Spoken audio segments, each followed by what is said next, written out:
Dans le Rhône, Habitat et Humanisme loge et accompagne 4700 personnes fragiles et l'association ne manque pas de travail en cette période de crise sanitaire et sociale.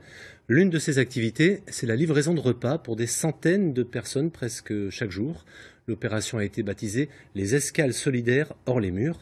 Elisabeth Philly et Valérie Bonnet ont commencé leur tournage au fourneau. En cuisine, les 4 bénévoles s'activent. 3 heures de travail pour confectionner une trentaine de repas.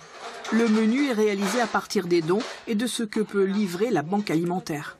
Cela fait 3 ans qu'Adeline, aujourd'hui au chômage, cuisine pour les plus démunis, sans pouvoir partager cette fois les repas avec les résidents de l'association Habitat et Humanisme.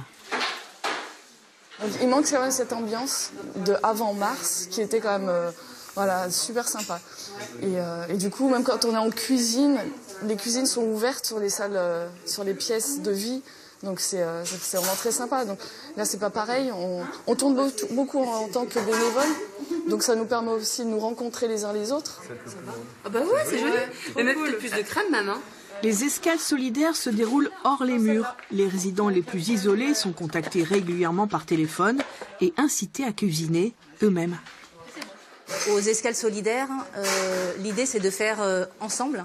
Et donc on a essayé de faire perdurer ce principe pendant le confinement et donc de proposer des ingrédients pour que les résidents et les passagers puissent ensuite eux-mêmes faire une recette chez eux. L'idée c'est de bien être attentif aussi aux personnes qui ont des régimes alimentaires particuliers ou des allergies. D'autres bénévoles préparent les paniers repas et se chargent de les livrer aux 4 coins de Lyon et de Villeurbanne. Et chaque fois, le colis contient un cadeau d'un commerçant. Aujourd'hui, c'est un bouquet de fleurs.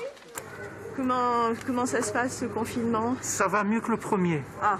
J'ai l'habitude maintenant, ça va mieux que le premier. D'accord. Mais c'est quand même un peu difficile. Je trouve que c'est fantastique parce que le bistrot est fermé, donc ça permet de garder le lien. Voilà.